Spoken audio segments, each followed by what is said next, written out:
उत्तर प्रदेश में अब की बार 2027 में किस पार्टी की बनेगी सरकार और कौन बनेगा उत्तर प्रदेश का अगला मुख्यमंत्री। नमस्कार, जय हिंद, वंदे मातरम। दोस्तों, स्वागत है एक बार फिर से मेरे यूट्यूब चैनल पर। दोस्तों, आज हम आपके बीच लेकर पहुंचे हैं उत्तर प्रदेश में होने वाले विधानसभा चुनाव का सबसे ताज़ा और चौंकाने वाला सटीक सर्वे, जिसके नतीजे काफ़ी चौंका देने वाले हैं। दोस्तों, आज के इस ओपिनियन पोल सर्वे के माध्यम से हम जानेंगे कि उत्तर प्रदेश में होने वाले विधानसभा चुनाव में किस पार्टी की बनेगी सरकार और कौन बनेगा उत्तर प्रदेश का अगला मुख्यमंत्री। जानकारी के लिए दोस्तों आपको बता दें कि उत्तर प्रदेश में विधानसभा की कुल 403 सीटें हैं। उत्तर प्रदेश में किसी भी पार्टी को अपनी सरकार बनाने के लिए कम से कम 202 सीटें जीतने की आवश्यकता होती है। चलिए दोस्तों, आज की इस ओपिनियन पोल सर्वे के माध्यम से हम जानने की कोशिश करेंगे उत्तर प्रदेश की कुल 403 विधानसभा सीटों में से भारतीय जनता पार्टी के एनडीए गठबंधन को कितनी सीटें मिलती हुई नजर आ रही हैं। वहीं हम बात करेंगे समाजवादी पार्टी और कांग्रेस इंडिया गठबंधन को उत्तर प्रदेश में कितनी विधानसभा सीटें मिलती हुई नजर आ रही हैं। और आज की इस ओपिनियन पोल सर्वे में हम जानेंगे बसपा सुप्रीमो मायावती की पार्टी बीएसपी के खाते में कितनी विधानसभा सीटें जाती हुई नजर आ रही हैं। चलिए दोस्तों, इसी के साथ अब बात कर लेते हैं उत्तर प्रदेश के प्रयागराज मंडल की। प्रयागराज मंडल के अंतर्गत देखें दोस्तों, यहाँ पर विधानसभा की कुल 27 सीटें आती हैं। 27 विधानसभा सीटों के रुझान देखें तो यहाँ पर भारतीय जनता पार्टी के एनडीए गठबंधन को 14 विधानसभा सीटों पर बढ़त मिलने का अनुमान है। तो वहीं कांग्रेस पार्टी सपा कांग्रेस इंडिया गठबंधन को 12 विधानसभा सीटों पर बढ़त मिलने का अनुमान है। बसपा सुप्रीमो मायावती की पार्टी बीएसपी की बात करें तो बीएसपी को यहाँ पर 1 विधानसभा सीट पर बढ़त मिल सकती है। चलिए दोस्तों, बात कर लेते हैं इसी के साथ उत्तर प्रदेश के बरेली मंडल की। बरेली मंडल के अंतर्गत देखें दोस्तों, यहाँ पर विधानसभा की कुल 26 सीटें आती हैं। 26 विधानसभा सीटों के रुझान देखें तो यहाँ पर बसपा सुप्रीमो मायावती की पार्टी बीएसपी को 2 विधानसभा सीटों पर बढ़त मिल सकती है। कांग्रेस पार्टी सपा इंडिया गठबंधन की बात करें तो यहाँ पर विधानसभा की कुल 10 सीटें मिलने का अनुमान है। तो वहीं अगर बात करें बीजेपी एनडीए गठबंधन को यहाँ पर देखें तो 14 विधानसभा सीटों पर बढ़त मिलने का अनुमान है। दोस्तों, बरेली मंडल के अंतर्गत 26 विधानसभा सीटें आती हैं। यहाँ पर भारतीय जनता पार्टी काफ़ी अच्छी लीड करती हुई नजर आ रही है। चलिए दोस्तों, बात कर लेते हैं इसी के साथ उत्तर प्रदेश के आजमगढ़ मंडल की। कुल विधानसभा की 23 सीटें आती हैं। 23 विधानसभा सीटों के रुझान देखें तो यहाँ पर भारतीय जनता पार्टी के एनडीए गठबंधन को 12 विधानसभा सीटों पर बढ़त मिलने का अनुमान है। तो वहीं सपा कांग्रेस इंडिया गठबंधन को 11 विधानसभा सीटों पर बढ़त मिलने का अनुमान है। बसपा सुप्रीमो मायावती की पार्टी बीएसपी की बात करें तो 0 सीट मिलने का अनुमान है। दोस्तों, उत्तर प्रदेश की कुल 403 विधानसभा सीटों में से 76 विधानसभा सीटों के रुझान देखें तो यहाँ पर भारतीय जनता पार्टी 40 विधानसभा सीटों पर, कांग्रेस पार्टी सपा इंडिया गठबंधन 33 विधानसभा सीटों पर और बसपा सुप्रीमो मायावती की पार्टी बीएसपी को यहाँ पर देखें तो 76 विधानसभा सीटों में से 3 विधानसभा सीटें मिलती हुई नजर आ रही हैं। चलिए दोस्तों, बात कर लेते हैं इसी के साथ उत्तर प्रदेश के बस्ती मंडल की। बस्ती मंडल के अंतर्गत देखें यहाँ पर विधानसभा की कुल 17 सीटें आती हैं। 17 विधानसभा सीटों के रुझान देखें तो यहाँ पर भारतीय जनता पार्टी के एनडीए गठबंधन को 11 विधानसभा सीटों पर बढ़त मिलने का अनुमान है। सपा कांग्रेस इंडिया गठबंधन की बात करें तो यहाँ पर 6 विधानसभा सीटों पर बढ़त मिलने का अनुमान है। और बीएसपी की बात करें तो बीएसपी को 0 ही सीट मिलने का अनुमान है। चलिए दोस्तों, बात कर लेते हैं इसी के साथ उत्तर प्रदेश के चित्रकूट मंडल की। कुल विधानसभा सीटों की बात करें तो यहाँ पर 19 विधानसभा की सीटें आती हैं। भारतीय जनता पार्टी के एनडीए गठबंधन को 12 विधानसभा सीटों पर बढ़त मिलने का अनुमान है। तो वहीं सपा कांग्रेस इंडिया गठबंधन को 7 विधानसभा सीटों पर बढ़त मिलने का अनुमान है। बीएसपी की बात करें तो मायावती की पार्टी बीएसपी को 0 सीट मिलने का अनुमान है। चित्रकूट मंडल के रुझान देखें तो यहाँ पर भारतीय जनता पार्टी काफ़ी अच्छी बढ़त बनाती हुई नजर आ रही है। चलिए दोस्तों, बात कर लेते हैं इसी के साथ उत्तर प्रदेश के देवी पाटन मंडल की। कुल विधानसभा सीटों की बात करें तो यहाँ पर 21 सीटें आती हैं। 21 विधानसभा सीटों के रुझान देखें तो यहाँ पर भारतीय जनता पार्टी के एनडीए गठबंधन को 11 विधानसभा सीट, तो वहीं सपा कांग्रेस इंडिया गठबंधन को 8 विधानसभा सीटों पर बढ़त मिलने का अनुमान है। बसपा सुप्रीमो मायावती की पार्टी बीएसपी की बात करें तो बीएसपी को यहाँ पर 2 विधानसभा सीटों पर बढ़त मिल सकती है।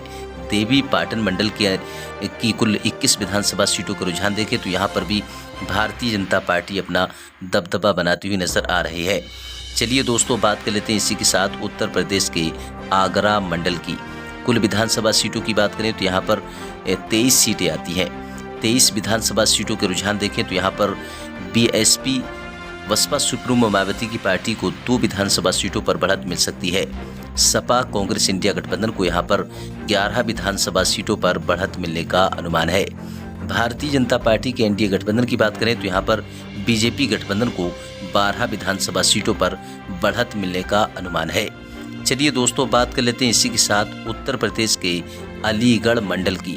कुल विधानसभा सीटों की बात करें तो यहाँ पर 19 विधानसभा की सीटें आती हैं। भारतीय जनता पार्टी के एनडीए गठबंधन को 11 विधानसभा सीटों पर बढ़त मिलने का अनुमान है, तो वहीं सपा कांग्रेस इंडिया गठबंधन को 8 विधानसभा सीटों पर बढ़त मिल सकती है। बसपा सुप्रीमो मायावती की पार्टी बीएसपी की बात करें तो बीएसपी को 0 ही सीट मिलने का अनुमान है। अलीगढ़ मंडल के रुझान देखें 19 विधानसभा सीटों के, तो यहाँ पर भारतीय जनता पार्टी कांग्रेस सपा गठबंधन के मुकाबले यहाँ पर काफ़ी अच्छी बढ़त बनाती हुई नजर आ रही है। चलिए दोस्तों, इसी के साथ अब बात कर लेते हैं उत्तर प्रदेश के गोरखपुर मंडल की। कुल विधानसभा की 26 सीटें आती हैं। 26 विधानसभा सीटों के रुझान देखें दोस्तों, भारतीय जनता पार्टी के एनडीए गठबंधन को 15 विधानसभा सीटों पर बढ़त मिलती हुई नजर आ रही है। सपा कांग्रेस इंडिया गठबंधन को 10 विधानसभा सीटों पर बढ़त मिलती हुई नजर आ रही है। बसपा सुप्रीमो मायावती की पार्टी की बात करें तो यहाँ पर बीएसपी को 1 विधानसभा सीट पर बढ़त मिलने का अनुमान है। चलिए दोस्तों, इसी के साथ बात कर लेते हैं उत्तर प्रदेश के अयोध्या मंडल की। कुल विधानसभा सीटों की बात करें तो अयोध्या मंडल में 27 विधानसभा की सीटें आती हैं। 27 विधानसभा सीटों के रुझान देखें तो यहाँ पर बीएसपी को 2 विधानसभा सीटों पर बढ़त मिलने का अनुमान है, तो वहीं सपा कांग्रेस इंडिया गठबंधन को 11 विधानसभा सीटों पर बढ़त मिलने का अनुमान है। भारतीय जनता पार्टी के एनडीए गठबंधन की बात करें तो बीजेपी गठबंधन को 14 विधानसभा सीटों पर बढ़त मिलने का अनुमान है। दोस्तों, उत्तर प्रदेश की कुल 403 विधानसभा सीटों में से 228 विधानसभा सीटों के रुझान देखें तो बीएसपी 8 विधानसभा सीटों पर, सपा कांग्रेस इंडिया गठबंधन 94 विधानसभा सीटों पर लीड करती हुई नजर आ रही है। भारतीय जनता पार्टी यानी कि बीजेपी गठबंधन को 126 विधानसभा सीटें मिलती हुई नजर आ रही है। चलिए दोस्तों, इसी के साथ बात कर लेते हैं उत्तर प्रदेश के वाराणसी मंडल की। कुल विधानसभा सीटों की बात करें तो यहाँ पर 25 सीटें आती हैं। 25 विधानसभा सीटों के रुझान देखें दोस्तों, भारतीय जनता पार्टी के एनडीए गठबंधन को 15 विधानसभा सीटों पर बढ़त मिलती हुई नजर आ रही है। सपा कांग्रेस इंडिया गठबंधन की बात करें तो 10 विधानसभा सीटें मिलती हुई नजर आ रही हैं। बीएसपी की बात करें तो यहाँ पर बीएसपी को 0 ही सीट मिलने का अनुमान है। वाराणसी के रुझान देखें 25 विधानसभा सीटों के, तो यहाँ पर भारतीय जनता पार्टी सपा कांग्रेस इंडिया गठबंधन के मुकाबले काफी अच्छी बढ़त बनाती हुई नजर आ रही है। चलिए दोस्तों, बात कर लेते हैं इसी के साथ उत्तर प्रदेश के सहारनपुर मंडल की। कुल विधानसभा सीटों की बात करें तो यहाँ पर 15 विधानसभा की सीटें आती हैं। भारतीय जनता पार्टी के एनडीए गठबंधन को 9 विधानसभा सीटों पर बढ़त मिलने का अनुमान है, तो वहीं सपा कांग्रेस इंडिया गठबंधन को 6 विधानसभा सीटों पर बढ़त मिलने का अनुमान है। बीएसपी की बात करें तो बीएसपी को 0 ही सीट मिलने का अनुमान है। सहारनपुर मंडल के रुझान देखें तो यहाँ पर भारतीय जनता पार्टी जो है काफ़ी अच्छी बढ़त बनाती हुई नजर आ रही है। चलिए दोस्तों, बात कर लेते हैं इसी के साथ उत्तर प्रदेश के मुरादाबाद मंडल की। कुल विधानसभा की 25 सीटें आती हैं। 25 विधानसभा सीटों के रुझान देखें तो बीएसपी को यहाँ पर 1 विधानसभा सीट पर बढ़त मिलती हुई नजर आ रही है। सपा कांग्रेस इंडिया गठबंधन को 9 विधानसभा सीटों पर बढ़त मिलती हुई नजर आ रही है। अब बात करें यहाँ पर बीजेपी गठबंधन की, तो यहाँ पर भारतीय जनता पार्टी के एनडीए गठबंधन को 15 विधानसभा सीटों पर बढ़त मिलती हुई नजर आ रही है। मुरादाबाद मंडल में अगर जो है भारतीय जनता पार्टी के रुझान देखें तो यहाँ पर भारतीय जनता पार्टी काफ़ी अच्छी लीड करती हुई नजर आ रही है। चलिए दोस्तों, बात कर लेते हैं इसी के साथ उत्तर प्रदेश के मिर्ज़ापुर मंडल की। कुल विधानसभा की 12 सीटें आती हैं। 12 विधानसभा सीटों के रुझान देखें तो यहाँ पर भारतीय जनता पार्टी के एनडीए गठबंधन को 6 विधानसभा सीटों पर बढ़त मिलती हुई नजर आ रही है। कांग्रेस सपा इंडिया गठबंधन की बात करें तो 6 विधानसभा सीटें मिलती हुई नजर आ रही हैं। बीएसपी की बात करें तो बीएसपी को 0 ही सीट मिलने का अनुमान है। मिर्ज़ापुर मंडल की कुल 12 विधानसभा सीटों के रुझान देखें तो यहाँ पर कांग्रेस पार्टी के इंडिया गठबंधन और बीजेपी के एनडीए गठबंधन के बीच कांटे का मुकाबला होने की संभावना है। चलिए दोस्तों, बात कर लेते हैं इसी के साथ उत्तर प्रदेश के मेरठ मंडल की। कुल विधानसभा की बात करें तो यहाँ पर 28 सीटें आती हैं। 28 विधानसभा सीटों के रुझान देखें, बीएसपी को 2 विधानसभा सीटों पर बढ़त मिलने का अनुमान है, तो वहीं सपा कांग्रेस इंडिया गठबंधन को 11 विधानसभा सीटों पर बढ़त मिलने का अनुमान है। अब बात करें यहाँ पर बीजेपी गठबंधन की, तो यहाँ पर बीजेपी गठबंधन को 15 विधानसभा सीटों पर बढ़त मिलने का अनुमान है। चलिए दोस्तों बात कर लेते हैं इसी के साथ उत्तर प्रदेश की जो राजधानी है लखनऊ की।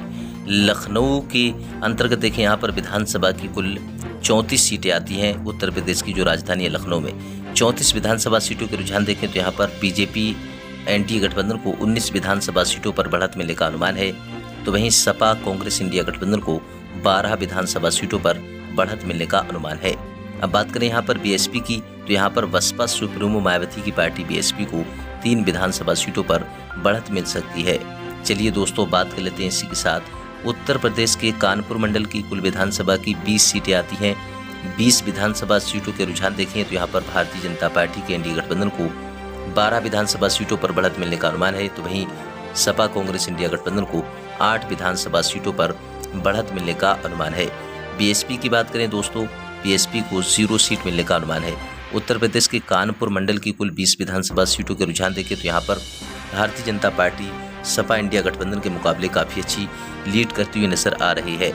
चलिए दोस्तों बात कर लेते हैं इसी के साथ उत्तर प्रदेश के अंतिम मंडल की यानी कि झांसी मंडल की कुल विधानसभा की 16 सीटें आती हैं। 16 विधानसभा सीटों के रुझान देखें तो यहाँ पर भारतीय जनता पार्टी के एनडीए गठबंधन को 5 विधानसभा सीटों पर बढ़त मिलने का अनुमान है। तो वहीं कांग्रेस सपा इंडिया गठबंधन को 10 विधानसभा सीटों पर बढ़त मिलने का अनुमान है। अब बात करें यहाँ पर बीएसपी की, तो यहाँ पर मायावती की पार्टी बीएसपी को 1 विधानसभा सीटों पर बढ़त मिलने का अनुमान है। दोस्तों ये था उत्तर प्रदेश की कुल 403 विधानसभा सीटों के ताज़ा रुझान जो सामने आ रहे हैं। अब बात करें 403 विधानसभा सीटों के रुझानों की, तो यहाँ पर भारतीय जनता पार्टी के एनडीए गठबंधन को 202 विधानसभा सीटें मिलती हुई नजर आ रही हैं। वहीं सपा कांग्रेस इंडिया गठबंधन को 166 विधानसभा सीटें और बीएसपी को 15 विधानसभा सीटों पर बढ़त मिलती हुई नजर आ रही है। दोस्तों उत्तर प्रदेश की कुल 403 विधानसभा सीटों की अगर बात करें तो यहाँ पर देखें उत्तर प्रदेश में कुल 403 विधानसभा सीटें हैं और उत्तर प्रदेश में किसी भी पार्टी को अपनी सरकार बनाने के लिए कम से कम 202 सीटें जीतने की आवश्यकता होती है। दोस्तों उत्तर प्रदेश में अब की बार किस पार्टी की बनेगी सरकार, अपनी राय हमें कमेंट बॉक्स में लिखकर जरूर बताएं। क्या सपा कांग्रेस इंडिया गठबंधन की उत्तर प्रदेश में सरकार बनेगी या फिर भारतीय जनता पार्टी फिर सत्ता में वापसी करेगी? दोस्तों अपनी राय हमें कमेंट बॉक्स में लिखकर जरूर बताएं। बसपा सुप्रीमो मायावती की पार्टी को लेकर आपकी क्या राय, क्या मायावती की पार्टी बीएसपी की उत्तर प्रदेश में सरकार बन पाएगी या नहीं? दोस्तों अपनी राय हमें कमेंट बॉक्स में लिखकर जरूर बताएं।